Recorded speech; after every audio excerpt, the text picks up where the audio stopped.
দিনের আলোয় ওই চারিদিকে মানুষের অস্পষ্ট ব্যস্ততা, পথে ঘাটে, ট্রাক, ট্রাম লাইনে, ফুটপাতে।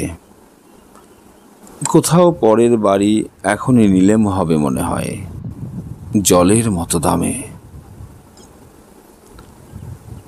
সকলকে ফাঁকি দিয়ে স্বর্গে পৌঁছবে সকলের আগে, সকলেই তাই। অনেকেরই ঊর্ধ্বশ্বাসে যেতে হয়, তবু নিলেমের ঘরবাড়ি, আসবাব অথবা যা নিলেমের নয় সেসব জিনিস বহুকে বঞ্চিত করে দুজন কি একজন কিনে নিতে পারে। পৃথিবীতে সুদ খাটে, সকলের জন্য নয়। অনির্বচনীয় হুন্ডি একজন দুজনের হাতে। পৃথিবীর এই সব উঁচু লোকদের দাবি এসে সবই নেয়, নারীকেও নিয়ে যায়।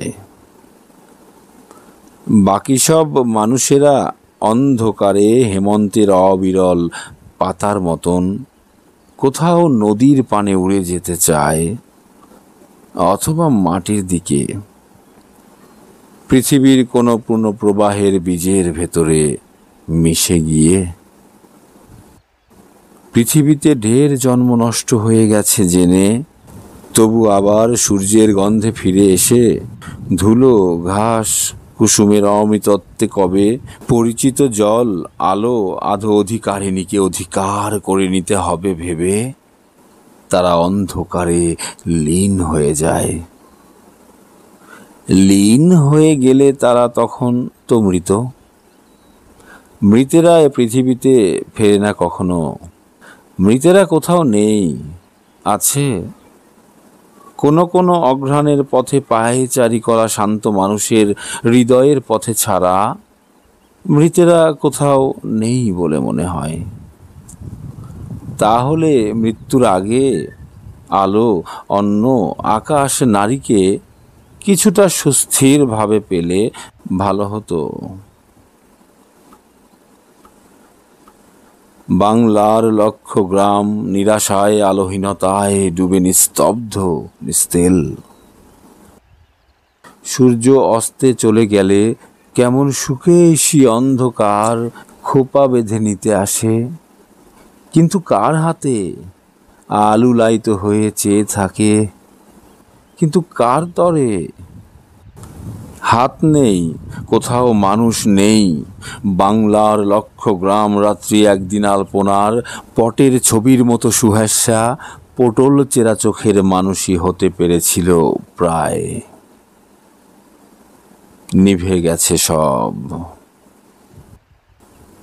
এইখানে নবান্নের ঘ্রাণ ওরা সেদিনও পেয়েছে। নতুন চালের রসে, রৌদ্রে কত কাক এপাড়ার বড় মেজ, ওপাড়ার দুলে বয়েদের ডাকে শাখে উড়ে এসে সুধা খেয়ে যেত। এখন টু শব্দ নেই সেই সব কাক পাখিদেরও। মানুষের হাড় খুলি মানুষের গণনার সংখ্যাধীন নয়, সময়ের হাতে অন্তহীন। ওখানে চাঁদের রাতে প্রান্তরে চাষার নাচ হতো। ধানের অদ্ভুত রস খেয়ে ফেলে মাঝি বাগদির ঈশ্বরী মেয়ের সাথে, বিবাহের কিছু আগে, বিবাহের কিছু পরে, সন্তানের জন্মাবার আগে। সেসব সন্তান আজ এ যুগের কুরাষ্ট্রের মূঢ়, ক্লান্ত লোক সমাজের ভিড়ে চাপা পড়ে মৃতপ্রায়। আজকের এইসব গ্রাম্য সন্ততির প্রপিতামহের দল হেসে খেলে ভালোবেসে অন্ধকারে জমিদারদের চিরস্থায়ী ব্যবস্থাকে চরকের গাছে তুলে ঘুমায়ে গিয়েছে।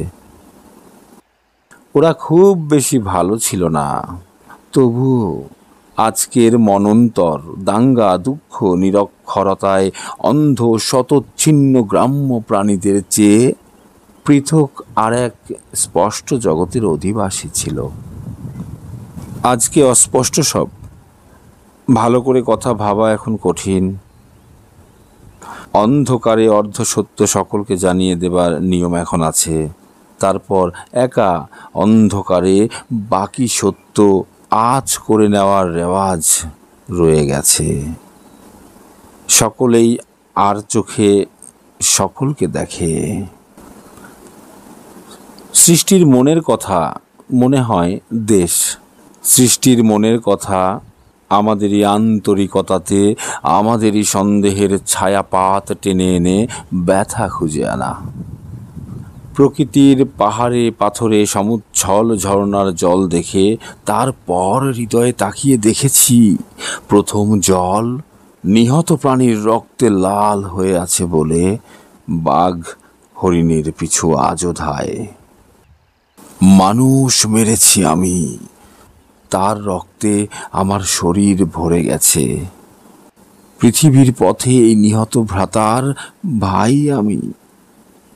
আমাকে সে কনিষ্ঠের মতো জেনে তবু হৃদয়ে কঠিন হয়ে বধ করে গেল। আমি রক্তাক্ত নদীর কল্লোলের কাছে শুয়ে অগ্রজ প্রতিম বিমূঢ়কে বধ করে ঘুমাতেছি। তাহার অপরিসর বুকের ভেতরে মুখ রেখে মনে হয় জীবনের স্নেহশীল ব্রতী সকলকে আলো দেবে মনে করে অগ্রসর হয়ে, তবু কোথাও কোনো আলো নেই বলে ঘুমাতেছে। যদি ডাকি, রক্তের নদীর থেকে কল্লোলিত হয়ে বলে যাবে কাছে এসে, ইয়াসিন আমি, হানিফ, মোহাম্মদ, মকবুল, কারি, মাজিদ। আর তুমি? আমার বুকের পরে হাত রেখে মৃত মুখ থেকে চোখ তুলে শুধাবে সে। রক্ত নদী উদ্বেলিত হয়ে বলে যাবে, গগন, বিপিন, শশী, পাথুরে ঘাটার, মানিকতলার, শ্যামবাজারের, গ্যালিব স্ট্রিটের, অ্যান্টালির, কোথাকার কে বা জানে। জীবনের ইতর শ্রেণীর মানুষ তো এরা সব। ছেঁড়া জুতা পায়ে বাজারের পোকা কাটা জিনিসের কেনাকাটা করে। সৃষ্টির অপরিক্লান্ত চারণার বেগে এইসব প্রাণকণা জেগেছিল। বিকেলের সূর্যের রশ্মিতে সহসা সুন্দর বলে মনে হয়েছিল কোনো উজ্জ্বল চোখের মনীষী লোকের কাছে এইসব অনুর মতন উদ্ভাসিত পৃথিবীর উপেক্ষিত জীবনগুলোকে। সূর্যের আলোর ঢলে রোমাঞ্চিত রেণুর শরীরে, রেণুর সংঘর্ষে যেই শব্দ জেগে ওঠে, সেখানে সময় তার অনুপম কণ্ঠের সঙ্গীতে কথা বলে। কাকে বলে? ইয়াসিন, মকবুল, শশী সহসা নিকটে এসে কোনো কিছু বলবার আগে আধ খণ্ড অনন্তের অন্তর থেকে যেন ঢের কথা বলে গিয়েছিল। অনন্ত তো খণ্ড নয়, তাই সেই স্বপ্ন, কাজ, কথা অখণ্ড অনন্তে অন্তর্হিত হয়ে গেছে। কেউ নেই, কিছু নেই, সূর্য নিভে গেছে। এ যুগে এখন ঢের কম আলো সব দিকে, তবে আমরা এই পৃথিবীর বহুদিনকার কথা, কাজ, ব্যথা, ভুল, সংকল্প, চিন্তার মর্যাদায় গড়া কাহিনীর মূল্য নিংড়ে এখন সঞ্চয় করেছি বাক্য, শব্দ, ভাষা, অনুপম বাচনের রীতি। মানুষের ভাষা তবু অনুভূতি দেশ থেকে আলো না পেলে নিছক ক্রিয়া, বিশেষণ, এলোমেলো নিরাশ্রয় শব্দের কঙ্কাল জ্ঞানের নিকট থেকে ঢের দূরে থাকে। অনেক বিদ্যার দান উত্তরাধিকারী পেয়ে তবু আমাদের এই শতকের বিজ্ঞান, সে তো সংকলিত জিনিসের ভিড় শুধু বেড়ে যায় শুধু। তবু কোথাও তার প্রাণ নেই বলে অর্থময় জ্ঞান নেই আজ এই পৃথিবীতে। জ্ঞানের বিহনে প্রেম নেই। এ যুগে কোথাও কোনো আলো, কোনো কান্তিময় আলো চোখের সম্মুখে নেই যাত্রীকের। নেই তো নিঃসৃত অন্ধকার রাত্রির মায়ের মতো। মানুষের বিহবল দেহের সব দোষ প্রক্ষালিত করে দেয় মানুষের বিহবল আত্মাকে। লোকসমাগমহীন একান্তের অন্ধকারে অন্তশীল করে তাকে আর শুধায় না। অতীতের শুধানো প্রশ্নের উত্তর চায় না আর। শুধু শব্দহীন মৃত্যুহীন অন্ধকার ঘিরে রাখে। সব অপরাধ, ক্লান্তি, ভয়, ভুল, পাপ বিতকাম হয় যাতে এ জীবন ধীরে ধীরে বিতশোক হয়। স্নিগ্ধতা হৃদয়ে জাগে যেন দিক ও চিহ্নময়। সমুদ্রের পাড়ে কয়েকটি দেবদারু গাছের ভেতরে অবলীন বাতাসের প্রিয় কণ্ঠ কাছে আসে। মানুষের রক্তাক্ত আত্মায় সে হাওয়া অনবচ্ছিন্ন সুগমের। মানুষের জীবন নির্মল। আজ এই পৃথিবীতে এমন মহানুভব ব্যাপ্ত অন্ধকার নেই আর। সুবাতাস, গভীরতা, পবিত্রতা নেই। তবুও মানুষ অন্ধ দুর্দশার থেকে স্নিগ্ধ আধারের দিকে, অন্ধকার হতে তার নবীন নগরী গ্রাম উৎসবের পানে যে অনবন মনে চলেছে আজও, তার হৃদয়ের ভুলের পাপের উৎস অতিক্রম করে চেতনার বলয়ের নিজ গুণ রয়ে গেছে বলে মনে হয়।